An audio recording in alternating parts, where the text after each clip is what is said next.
సంక్రాంతి కోసం dry fruits కజ్జికాయలు చేశానండి. డ్రై ఫ్రూట్స్ తోటి కజ్జికాయలు చేస్తున్నా అండి. మైదాలో రవ్వ వేస్తున్నా అండి, 1 స్పూన్ రవ్వ. నెయ్యి వేస్తున్నా అండి. మిక్సీ చేయాలండి.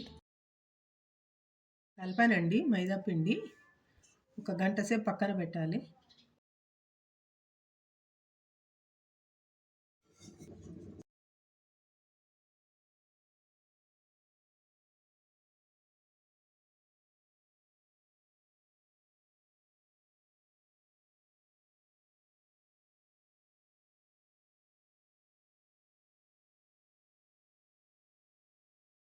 డ్రై ఫ్రూట్స్ అన్నీ వేసానండి. పల్లీలు కూడా వేస్తున్నాను. డ్రై ఫ్రూట్స్ అన్నీ నెయ్యిలో వేయించానండి. చక్కెర మిక్సీ పట్టాలండి. షుగర్ మిక్సీ పట్టానండి. బరకగా బట్టి కలుపుకోవాలండి డ్రై ఫ్రూట్స్లో. డ్రై ఫ్రూట్స్ కజ్జికాయలు చేస్తున్నా అండి. అన్ని ఇట్లా పూరీలా చేసుకోవాలి.